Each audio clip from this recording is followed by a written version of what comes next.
Welcome to the Burly Talk Show. Thank you for tuning in, and we hope you enjoy. Yeah, God damn it. All right, so hey, welcome back. Here we are with episode 3. We're going to kind of talk about our time in Italy ending. So we got over there in 2015, and we had a little over 2 years together. In 2017, I ended up getting orders to come back to the States for 1st Armored Division, which is at Fort Bliss in El Paso, Texas. Reason I was wanting to come back, mainly I had just gotten married, and my wife was back here in the States, and I couldn't get command sponsored unless I extended, and I think I would have had to re-enlist. I don't think I had enough time in the military left, and so essentially if I didn't get command sponsored, I would have had to pay the entire bill to have my wife moved over to Italy. You just don't make that much money as an E4 in the Army. Not even close to that much money. And you abandoned me. I mean, let's just put it the short and simple is you going on this whole long, escapade about oh, man, it's no bullshit. You abandoned me. And that was exactly what happened. That is actually the main factor that I was taking into account. I was like, how do I end this relationship? Like, how do I drop him? You know? But no, it was a tough call because, you build those relationships for a couple of years, and then all of a sudden it's done, and you're going to a new duty station, new bases, new area, and I mean it. Thankfully, I had my wife, because you're not going it alone. I will say that was my main takeaway, is we were freshly married, and just having to do that change of duty station together, that solidified our marriage. Yeah, I was gonna say it's like the first trial, but you guys got it right out the gate. It's like you're gonna make it through the long haul if you can deal with that shit. Because I mean, if anybody's done a military transition, it's not easy. You have to really the paperwork alone. I mean, it's just not fun, and they make it difficult because you have to do all the hit times for the Army stuff. You have to check in with 3 different people, to make sure everything's right. And I don't know. It's just, they don't make it easy. Dude, and that's the thing. It does suck. It sucks. Anytime you're moving duty stations or getting out of the military, we'll touch on this as far as our transition out of the military, but even changing duty stations. So with military installations, you've got a bunch of civilian employees, and some of those are prior service, some are just civilians. But you've got somebody that essentially I got treated like I'm a burden. I have to go to this office and I have to get this signature to clear post, but I've got this person that's not in the military looking at me like, why are you at my office right now? You're just hindering my day. And why are you breathing the same air as me? Exactly. It's it's your job. I don't want to be here right now. I've never been inside this building my entire 2 years here, but I have to get this little signature saying that I don't owe you anything, essentially. So I don't know. I guess if you're listening and you're a civilian employee for DOD, be nicer to the soldiers, man. It sucks. Your whole life is in limbo, and then you just got complete strangers treating you like shit. Some of them are good. Not all civilian employees are bad, but I've had a myriad of bad experiences with civilian employees when I was in the military. You're just looked at as a burden. It's oh, I'm sorry I exist.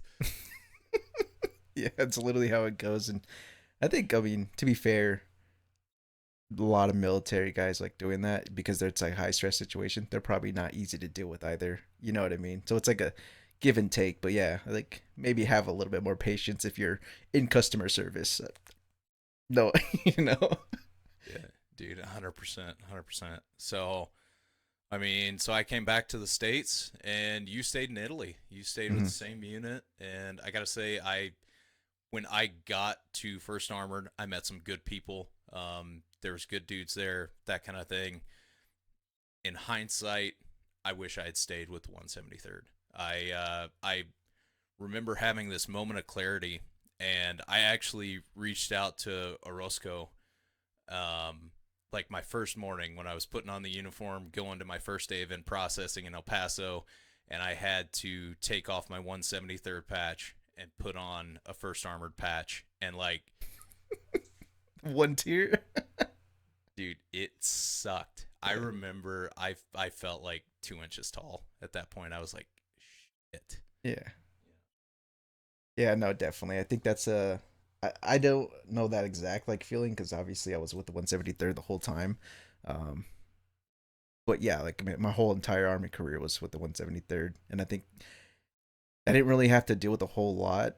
I think it was like when you left though, things did change. Like people, that's one thing that if you're not in the military, you probably don't understand this, but just to help you out a little bit, there's ever growing and ever changing like leadership and people come and go like constantly in the military. And so you get a new CO or a new first sergeant, and he's like, hey, I want to try something different, or just mix things up, which sounds great. And you'll see this actually a lot in the civilian world too. Like new CEO, fire like half a department or whatever, and hire all these other new people. And they just scramble things up. So that was like, I think after you left, things kind of took a little turn because we got a new leadership, and not going into names, but it was definitely like not as fun though.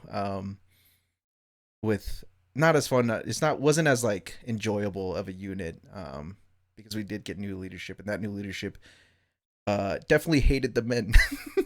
And there's definitely multiple accounts on this, and I don't care if this guy ever finds out because he's a really bad first sergeant.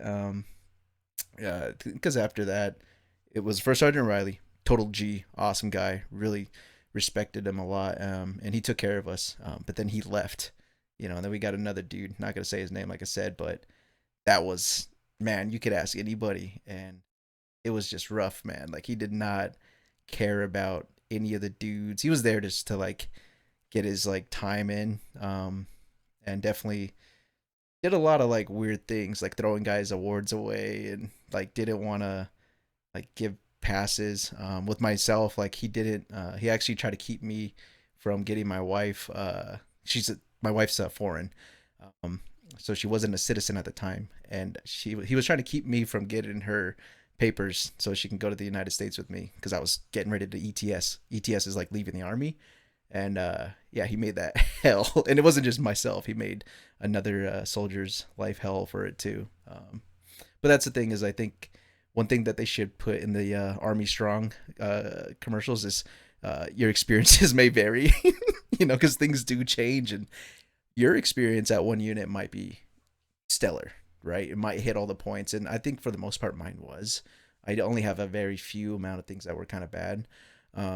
But someone else's experience might be awful. You know what I mean? But yeah. When we first got to the 173rd, so we were in 2nd Battalion. So 2nd Battalion of the 503rd Parachute Infantry Regiment. So our battalion commander was Lieutenant Colonel Klepper at the time. And I follow this dude on social media still and talk about the gold standard of officers. Like the whole experiences may vary, and this is just to kind of caveat on, changes of leadership and that kind of thing. We had like, everybody loved this dude. Mm-hmm. Everybody loved this dude, but it's not because he was like the cool hip boss, but he held everybody to task. There was accountability from the top all the way to the bottom.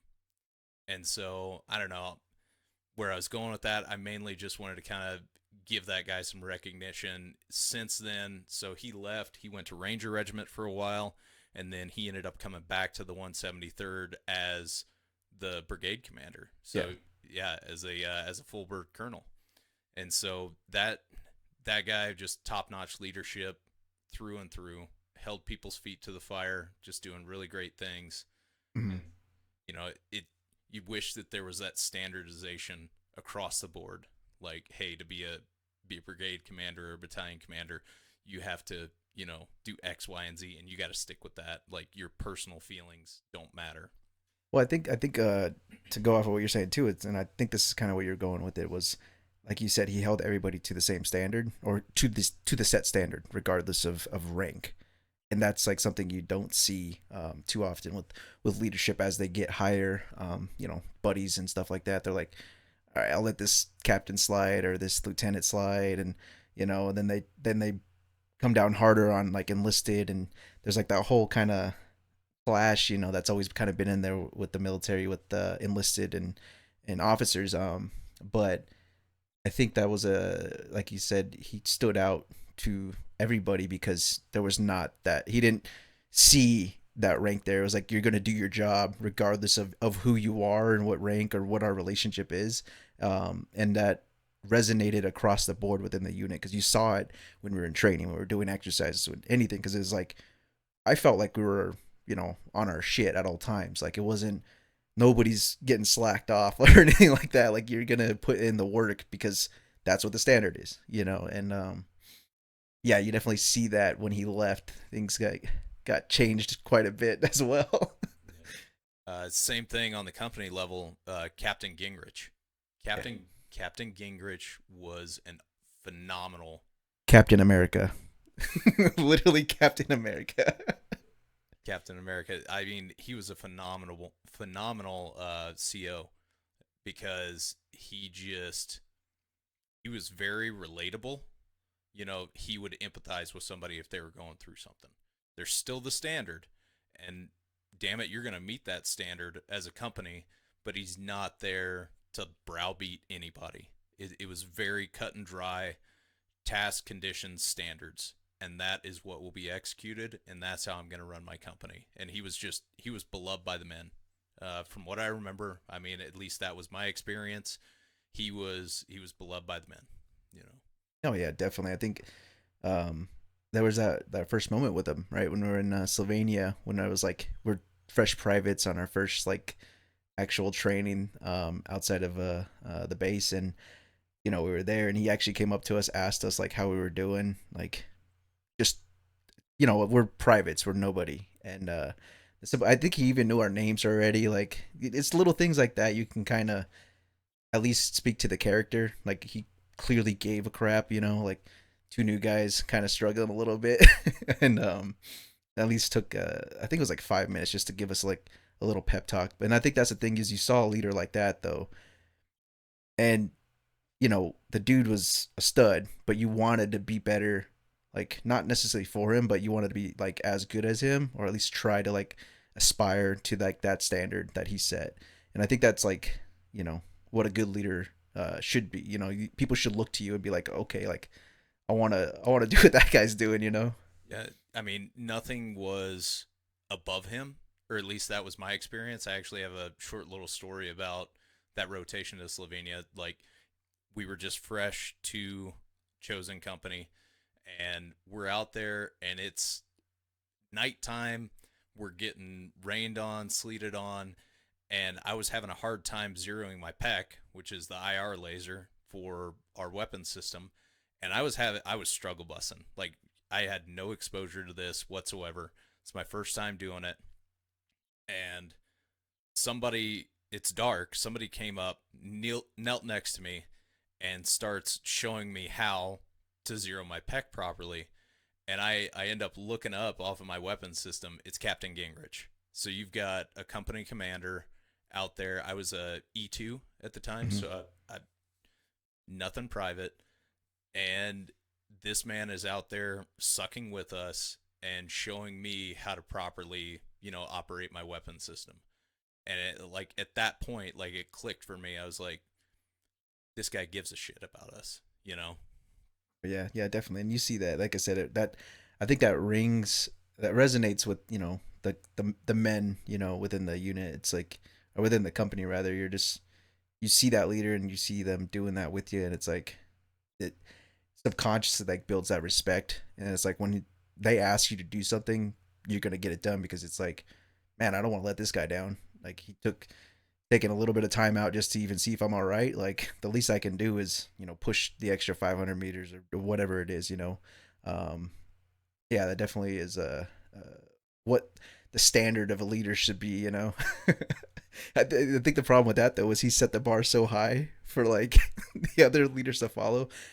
And after that, the 173rd or the Chosen Company did have, I think, 4 more CEOs by the time I left, and I'd say most of them were actually pretty good. But there was only like one bad egg, so it wasn't too bad on that front. Yeah, and talking on the non-commissioned side, I remember we were in a exercise in Lithuania, and we'd been like 5 days out. Nobody showered, anything like that. We're all dog tired. We're moving out of the training area on foot, and I mean it is hot. Everybody is tired. Everybody's over it. Everybody's just sucking. And I remember First Sergeant Riley.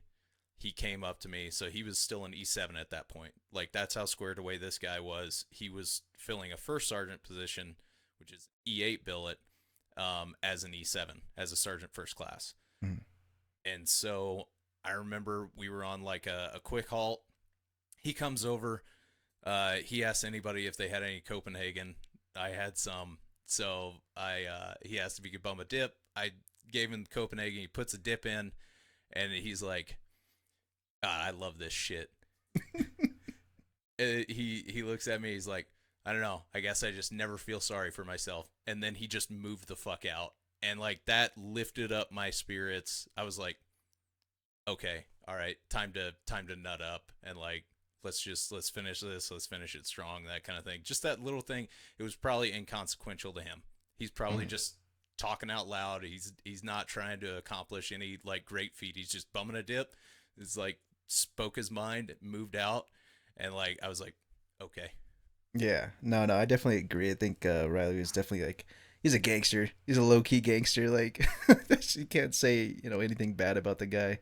I think that again on the NCO side, he definitely speaks to being a good leader because, he definitely you could tell he was not always like 100% like physically like that dude was in pain. A lot of the times like he had like a limp, and things like that.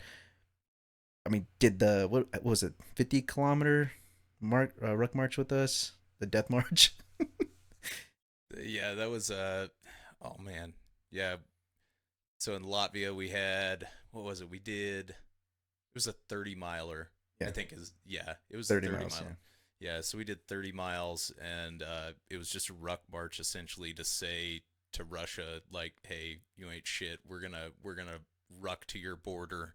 And we went to this border town. There was some mixed like receptions. Like some of the people were happy that we were there. We got flipped off a couple of times by some locals and that kind of thing. Probably because we were holding up traffic and we're just like, we're tired as hell. I mean, everybody's feet's messed up. I mean, I got flipped off and I'm just like, yeah, thanks, dude. Yeah. Really appreciate it. Yeah, thanks for the consideration.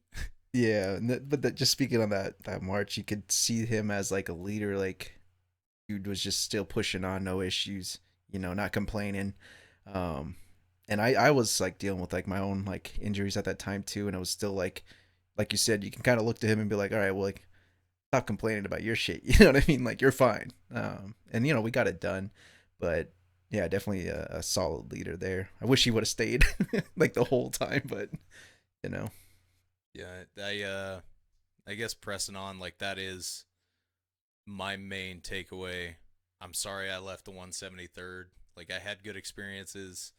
I met good people. I had a different outlook. Like I guess I was ready for a change too, leaving. We had a pretty fast-paced training tempo at the 173rd. Like you weren't in garrison a whole lot. You're kind of just you're out different countries doing different things, and I was ready to come back to the States, and as soon as I got back to the States, I was like, I shouldn't have left. But it's too late at that point. I mean, the Army has you, and as soon as you check into that next duty station or clear out of your previous duty station, like that's that, turn the page. yeah, I mean, definitely like I'm glad, like I said, I stayed the whole time because I did love the 173rd. I mean, it was definitely a good unit, and I mean, I think the training there too speaks volumes because I haven't talked to a single person that left the 173rd and like went to different units, 4th ID, Mountain, 10th Mountain, 25th, like even 82nd. Like these dudes went to these other units, and their experiences like they're pale in comparison to the 173rd. And I'm not trying to. That's not bad mouthing other units. I'm just saying like that's what my anecdotal like information has gotten is. Seems like the 173rd, we got lucky going there. I mean, it is in Italy, right? Like, come on, it's not really a bad deal, and it is like a more of a prestigious unit. I mean, they were definitely some pipe hitters. Before we even got there, like the few years prior, there were constant deployments, and I think they definitely maintained that tempo post, all that because I mean we were definitely training nonstop. I mean I think there was a few times that we were maybe in garrison for like 2-3 weeks, maybe even a month, right? We'd get lucky with like 4 weeks, and then we'd be in another country doing something else for a month or even 2 weeks, and then coming back, cleaning our stuff, getting our stuff together, and then we're going back out in the next few weeks. And it was just nonstop, which I think that really kind of it shows you like how things could actually could be. You have to be ready at all times. That's why they kind of did that. But yeah, definitely solid unit, man. I don't really have too many complaints. Yeah, it was totally standard based.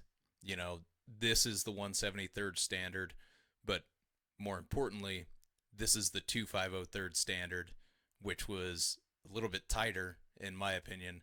And then, hey, this is the chosen standard. Like, we're not Battle Company, we're not Able, we're not Destined, we're Chosen Company, and this is how we're going to do it, and we're going to be better than everybody else. And that's not saying that, like, Able, Battle, and Destined or the rest of the 173rd ain't shit or anything like that. That was just the mentality that we had, It's true, dude. Like, that was the mentality. It's like, you're a Chosen Company paratrooper, and you're going to do better than anybody else. But that's what pressed everybody. That's what, I don't know, made the unit what it was. And I'm grateful that I got slotted there, and I'll hold those connections the rest of my life. Oh, definitely. I mean, and that's funny too. It's like when you do get told like, oh, you're going to Chosen Company. It's like people kind of look at you like they feel sorry for you. Yeah. They're like, oh man, you're going to Chosen Company. Yeah. Like, man, like glad I'm not you, basically. And it's funny because I think there is that set standard, or that what do you call it? There's that perception of Chosen Company from the other companies as well. It's like, man, like those guys are always like on the shittiest parts of the mission. Like they're the ones doing the 500 even 1 kilometer bounds to get to positions. They're the ones who are doing like all the crappy stuff. And it's like, but the thing is, I think there's a reason for it, and it's because Chosen Company got it done. Like it wasn't, there wasn't I don't think it was necessarily like a punishment. It was just because, I mean, if you're all reliable, you know what I mean? Yeah. Like, so. And that's the thing. I think that we looked at it a lot as getting shit on, but I think that we had company leadership that was just like, no, there's something to do. Chosen Company's going to do it, and that's how it's going to be. And that was honestly, looking back, that's the cool thing, and it kind of transcends through everything that you do subsequently, where you're just like, oh, this is no problem.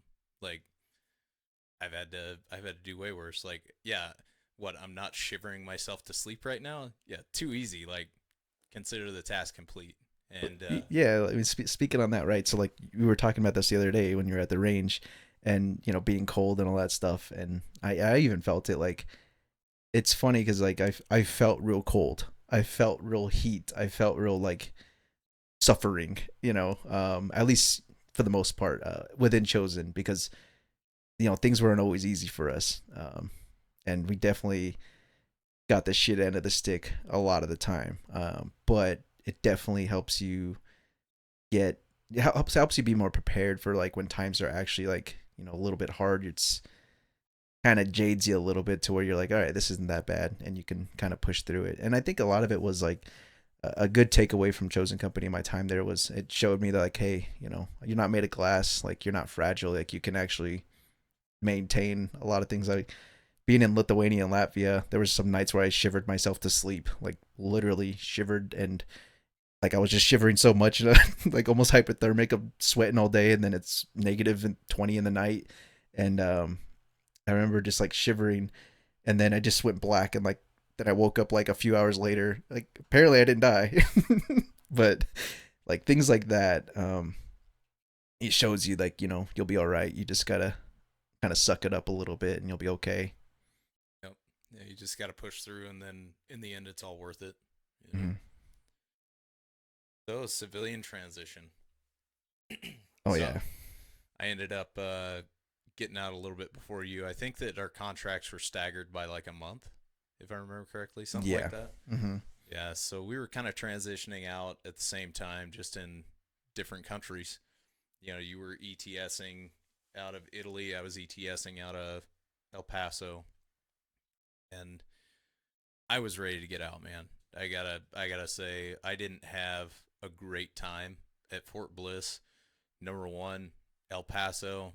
Sorry if you're from El Paso. If you love El Paso, wasn't for me. I couldn't stand it, man. It's just, not to mention everybody there is a terrible driver. It's much like Wyoming. Yeah, if you want to be around some bad drivers, just go through Billings, Montana. Okay, all right. All right. But anyways, I was ready to get out. You know, it was time. It was time to come home, and my wife's from here. I'm from here, and we're like, where are we gonna land? It's got to be back in Wyoming, and we were both good with that. We ended up transitioning out, moving back up here to Wyoming, and started a family when we were in El Paso. We had our daughter. So the first like 3 months of her life, Michelle moved back to Wyoming for a job. That way we could, at least be kind of established back here. So I was living in El Paso. My wife and my brand new daughter are up here in Wyoming. And I mean, it just sucked. I was so ready to be like out of that place and back with my family. And then you got the whole out processing where you're getting your DD-214, and like that's even worse than changing a duty station, because you're leaving the employment of the Department of Defense, and they want to make sure that they can't get any more money out of you, you know. They also like make it. I don't know. You just kind of get put on like a list, like, oh, you're ETSing. Cool. All right. Well, I'm not gonna help you. You're not really worth my time. And not everybody does that, but you do get that from some people. I felt it when I was getting out. There's definitely some people that did not want to give me any time of day. So same here, and you'll have those sit downs with some of your leadership, and they're like, "Are you sure you want to get out? Are you sure you want to get out?" And I'm like, "Dude, honestly, I'm so far over it. I'm under it at this point. So absolutely." And they're like, "Well, we'll do what we can for you, but we're not gonna like bend over backwards." But then you do have those leaders that are, hey, what do you need? Do you need anything? It's just like any other job, man. Like you got people that will hold a grudge, or they don't like you just because you don't want to stay there, or you've got people that are supportive of you no matter what your endeavors are in life. I guess my message to everybody listening: be the person that wants to help somebody out no matter what. Because it means a lot if you're in a position where you can help somebody out like that. Like if you're running one of the shops that this guy has to clear out of, understand that that person is going through a serious like period of transition in their life. Like they're getting ready to stop doing what they've been doing for the last 4 years, 6 years, 8 years, 20 years, and they need help because you're the subject matter expert. They know that they just have to get a signature, or if you're in the civilian world and you've got somebody that doesn't know how to do something and you know how to do something, but if you don't like their shirt, like you're just being petty. Or I heard this about this person, so I'm not going to help them with this. Like you're just being petty. Like come on. Let's kind of leave middle school behind. I don't know. I'm not saying that you got to like everybody in life, but at least be a decent person, because it'll pay off in the end. Because inevitably, you're going to be in that position at some point in your life where you need to ask somebody for help. And the last thing you want is that person to be like, not my problem. Yeah, exactly. And I think that's another thing there too was at least for myself when I was getting ready to leave, with my foreign wife that again, like I mentioned earlier, it was a real struggle trying to get paperwork done. Fortunately, she's extremely smart. I'm not. She did like all the paperwork for her immigration stuff, and it's not easy. I don't care. I'm not going to go on that topic too much, but people that say like, oh, just do the paperwork and pay the thing, like it ain't that easy. Like there's a reason why there's lawyers who that's all they do is immigration law. And anyway, so my wife managed to get that done with little to no help from my leadership at that time. My first sergeant was definitely not like he's like one of those people that we were harping on a little bit earlier was they just don't want to help anybody. And yeah, it made it extremely difficult. It was probably one of the most like stressful points in my life was coming back to the United States, coming home to see my daughter who I hadn't seen at that time I hadn't seen Alana in like 2 years. So it's like this is pretty important for me, man. Like give me something here, and yeah, it was definitely a rough time. But yeah, I think that's the thing too is one thing this is something I've noticed recently. Everybody kind of tells you in the military, oh, when you leave, things are going to change. You're not going to be, things aren't going to be what you expect or whatever, right? And everybody tells you that, oh, it's scary out there. Like, things are going to be rough. I will say this. I think a lot of veterans, at least myself, I'll speak for myself. You get out and things are just different. Like how people say, but they're not what you expect. Everything's changed. Like you come back and life moved on. Like things moved. When you left, it was a certain way, and then you come back and you don't even recognize it. At least for myself, I went back to California, did not recognize like where I grew up and the areas I was a kid in and all that stuff, and things definitely changed in the short amount of time that I was gone. So that whole excuse me, the whole transition definitely was like not easy, at least for me. I know some people might get out and they already have like everything figured out, things are perfect, but I don't think that's the case for a lot of veterans. Yeah, and I think you have to understand that those moments are going to be okay. You have to try to work out of it. You know what I mean? Don't silo yourself off. Don't close off. I did that a little bit and kind of shut down a little bit, and I realized like, hey, get your get your shit together, get up and pick yourself up. Because guess what? In the civilian world, it's just you. Like you don't have. It's not like your coworker, the other barista at Starbucks is gonna be like, yo, let's go, let's do this. Like no, it's a little different. So I think there's definitely a lot more. There's a lot more. How do you say? You need to just essentially take care of yourself more when you're in the civilian world. You can't lean on people as much as you do in the military, and that's something I learned a little bit in the hard way, but I am glad I learned it at least like some way along the way. So yeah, no doubt. And I remember being terrified because I was like, I got a wife and I got a kid that I got to provide for, and for the last 4 years and some change, I've been getting that steady paycheck, and my health care has been taken care of, all of this. Or I was roofing for a buddy when I came back, grateful for the opportunity because it afforded me some income. But I was like, all right, I've got to adjust fire here. Like what am I going to do?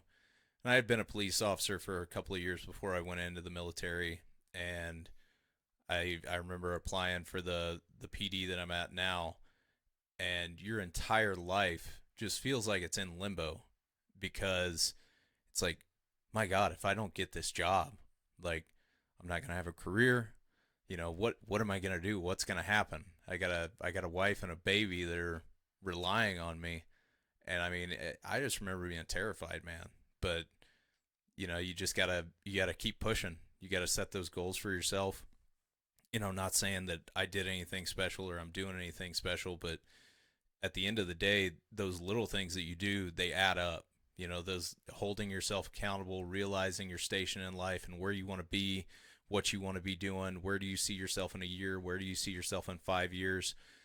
If you're not thinking about those things, then you're not going to go anywhere. You're just going to be stagnant. And at least that's how I felt, waiting on the word back from that job. Am I going to be hired, or am I just going to be unemployed, or how long am I going to be roofing? Not that there's anything wrong with roofing, but I'm not too good on roofs. It sounds ridiculous. Like, jumped out of airplanes for a couple of years, like, as a job. And, like, it's not that I'm afraid of heights. Like, I'll get on them. Just don't expect me to move very fast.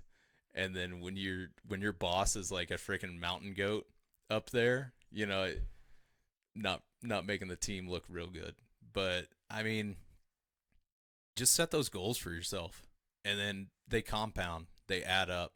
But if you don't set those goals, and you don't give yourself that objective at the end of the day, you're just going to be stagnant. And I guess that was my biggest fear on getting out, is like, I'm going to be stagnant and I'm not going to be able to provide for my family. And it scared the hell out of me, and I couldn't be more grateful for the job that I have right now. Does every place have its little picadillos? Yes. Nothing's ever going to be perfect, but at the end of the day, you just keep moving. Yeah, definitely. I mean, I think that's the thing too. On the other end of the spectrum, at least for me, I actually think I was a little bit stagnant for like the first couple months. I definitely was, like, I mean, we had savings. I had a fair amount of savings at that point. And we were fine.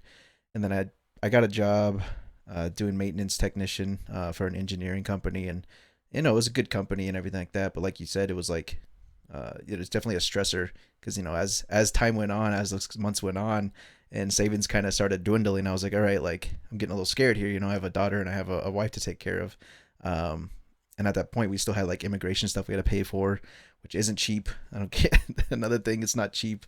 Yeah, it was just like all that. And fortunately, my wife, like, she stepped up as well. Like, she got a job right away. And I guess, it was part of a transition for her as well, being to the United States for the first time. So that was a big deal. She didn't really understand a lot of like American mannerisms and like culture here. Things are way different in comparison to the Baltics. But yeah, no, it was definitely like a little bit of a struggle. But once I got the ball rolling and I realized, like, hey, again, pick yourself up and start applying yourself. I enrolled myself into school, doing computer information systems, and now I'm pursuing my actual career dream in networking and hopefully cybersecurity. And it's like, you just have to, like, set a goal and actually push yourself to do it. I know it's like everybody kind of tells you that. You see all these motivational things everywhere, but it is true. Like, the only person who's going to help you is yourself. And I think once you realize that, leaving the military, again, you don't have support systems. You don't have that income coming in. You don't have that health care. You start getting hit with bills from the hospital, and you're like, oh shit, like, that's how much that costs. Like, you start to realize, okay, hey, like, I need to really step it up. But no, that's definitely a good thing. I think, and definitely led us to be in a better place. We moved from California, got to Montana. It's like been a dream ever since. Yeah, it definitely kind of helps you get there, with those trials and tribulations, Well, let's cover that. So, when did we start talking about you moving out here? You were still living in California. I think it was early 2020. Yeah. It was like in the works, because like, I bought a home in California, so I bought my first house, and I was like, me and my wife, again, she wasn't even a citizen at the time. Huge moment for us. Like, we bought a nice home on a PGA golf course, and we were like, yo, like, we're killing it in life, right? And then it's gated community, that security 24/7, really like fancy place for us. I don't come from a super well off family, So for me, that was a big like pinnacle moment, and my wife. And then the turning point was we were there, and a older gentleman got robbed at gunpoint. I think just literally right out the gates to our gated community, robbed at gunpoint. And I lived in a smaller, more quiet, safer part of California, Southern California. And dude got robbed at gunpoint for $20. Could have got killed, like over $20. This man's 70 something years old. He's lived a full life. Like, to go out over $20. I mean, really definitely rose and made me raise an eyebrow. It was like, maybe this isn't it. It's not really the right place. And things just changed, again, like politics wise, and school systems changed. Everything changed in California. And then, yeah, we started talking. We were always talking, but it was like we started really talking. And I think I told you about that. And I think me and the wife started talking about maybe we move or something. Maybe we start looking elsewhere. And then I think, we started looking in Wyoming. You started talking about Powell and how things are here. And, we definitely like, just from face value, we understood it was a stark difference from what we were used to, but in a good way. Like, it checked all the boxes. Like, for things that we didn't want to deal with in California, we knew we weren't going to deal with them up here, up in this part of the country. Just 'cause, it's slower, but it is what it is. I think it's one of those things. It's a trade-off. Do you want to be able to be in a concrete skyscraper city in 5 minutes, or do you want to be in a beautiful like mountain landscape with nothing but nature and animals and having a good time? And maybe you have to wait a few extra days for Amazon. Like, it's really not a bad trade-off, at least for me. Yeah, I mean, I'm gonna choose mountains every day. Mm-hmm. That's just, I commend you for making that change and making that move, because that's the thing. You guys essentially did it sight unseen. Oh yeah, literally. Yeah, we bought our home. We were working with Sean's wife, and we were looking in, like I said, Powell, Cody. It just didn't work out with the homes that were available at the time. Excuse me. And then so then once we started looking like a little bit more north, that's when Billings, Montana kind of popped up. And it was like, we started getting looking at some homes there, and it was all through Facebook, like Messenger, like the FaceTime, and looking at pictures. And so we bought a home sight unseen. I've never even been to this part of the country. I didn't even know that Wyoming was a thing for the most part. Like, and Montana in general, like, I just never thought I would be up here, And then, yeah, we just kind of threw the dart and said, hey, let's try it out, right? We're still kind of young. Dude, that's the funny thing. You saying didn't know Wyoming was a thing made me think of the oh god, I don't know how many times we were at like a bar in Europe, and somebody would ask like, where are you from? And like, all of my friends are from like California and Massachusetts. Like, all of my military friends, it seems like California or Massachusetts for the most part. And so we'd be like in a semicircle, and like Andrew would say California, another dude would say Massachusetts, another dude would say, Washington or something like that. And then I would say Wyoming. And then we're talking about like an Italian person or somebody in Spain, something like that. They would go, Miami? Yes. Yeah, Miami. And I would just have to roll with it, and like pretty soon, like, yeah, I'm just from Miami. It's like, it's whatever. Like, yeah. People just don't know that Wyoming exists, which is fine. I'm totally fine with that. Like, if we can keep the population down, I made an exception in this region for you and your wife because I love you guys, but let's keep it kind of low key a secret. Yeah. No, there definitely was a funny moment there because, yeah, nobody understood that, hey, Wyoming is a thing. But yeah, no, it definitely was like a little nerve-wracking, though. I'll say the drive coming up from California, it's beautiful, but holy shit, it is windy as hell up here on the southern part of Wyoming. Once you get into that area, man, I was in a moving truck, and I had my Jeep on that trailer, and there was a few moments I was like, ooh, we're going to flip. It is kind of crazy because then we like rolled into your old home, and it was like, I don't know, like midnight or something. I think it was super late. And there, there's Michelle. We'd met previously. I met Michelle once prior to that. And she stood or waited up. You were sleeping because you're a dirtbag. And no, I think he got off like a 2-hour shift at the beat or whatever they call it. Let's try like a 12-hour shift. Yeah, so he was sleeping. I haven't seen him in like, I don't know, 5 years or whatever, but it's funny. But so we walk in, Michelle and Remy to meet. The kids were asleep, so we are trying to keep it down, but it was just like, a cool moment. And then saw you in the morning, and I was just like, oh man, like I lit up, you lit up, and it was just like a cool moment, like, this is my brother, dude. Like, finally, after like so many years, like, hey, I'm here, dude. Like, I think we were both kind of like in shock, like, wow, you're actually here, And so it was a cool moment. And then we started actually like, we moved into our home. That was another. Jesus, actually moving up to Billings was a pain in the ass because we had major mortgage issues. Not on my part, it was my company, but that I was working with. And but anyways, we got to the home, and just the whole like surreal feeling of like, yo, you guys just moved across like the states to a place you've never been, and then you finally see like your home that you just spent like $500,000 on, and you're like, oh shit, like this is real, This is happening. Mm-hmm. It's crazy. Well, regardless, I'm glad to have you up here because at the end of the day, I mean, you said it, like, this is my brother. Mm-hmm. You took two guys, and we covered it in the first episode. You took two guys that didn't really have anything in common. They just had, we did the same job and we were in the same setting, and it just clicked. And it's a lifelong friendship, now. Because, I can't imagine not having contact with you is the thing. And we didn't see each other in person for like 5 years. But when you got back up here, it's like nothing changed. It's like nothing changed.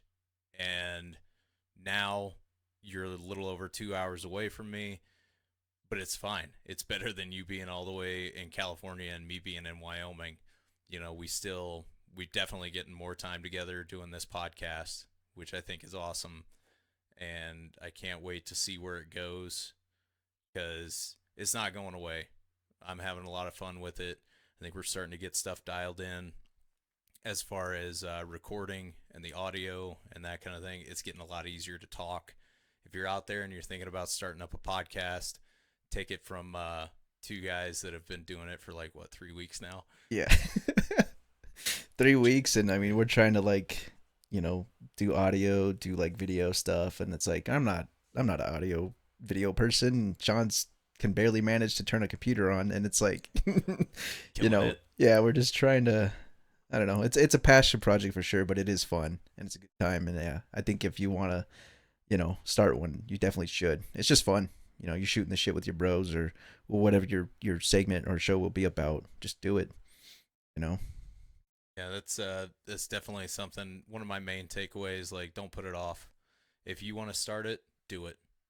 Don't start in 6 months. Don't start in a year, anything like that. This stemmed from a conversation that we had.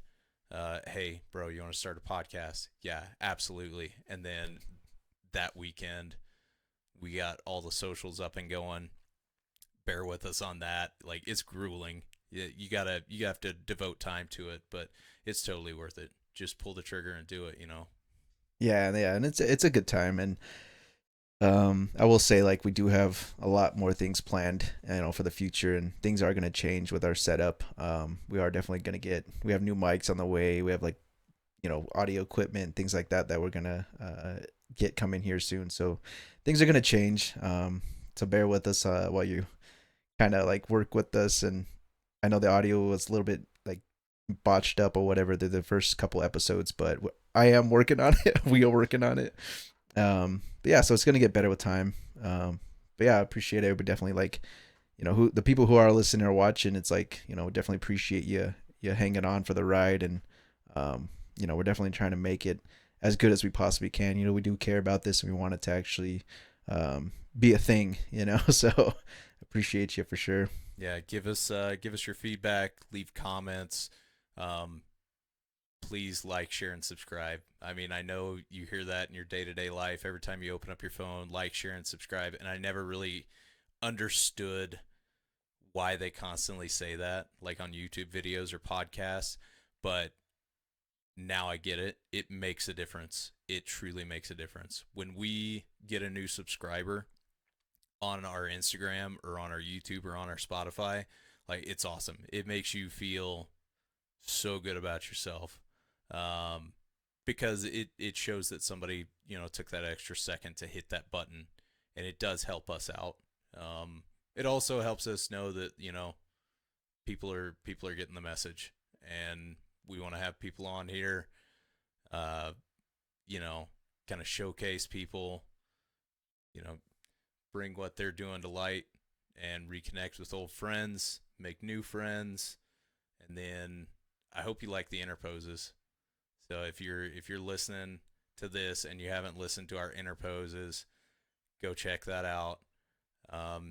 Totally fun. We're covering current events, and then interesting events in history. So it's definitely good to expand the knowledge base, at least on our part, because it's kind of fun to get into the rabbit hole and start researching some of these topics and gaining that knowledge. But Yeah, and you definitely realize there's a lot of things you don't know. So that's what the interpose, I think, we'll kind of touch on that, things that are not necessarily in the spotlight at all times, or even just maybe certain parts of a current event that maybe people aren't dabbling too much into. So it'll just shed light on things that you may not see or hear about. And it's just fun. Like John said, it's, it is entertaining, and maybe you'll get a takeaway from it as well. So, yep. So on that note, like, share, and subscribe, and we'll catch you next time. Thanks for listening, guys. yep. Thanks for listening.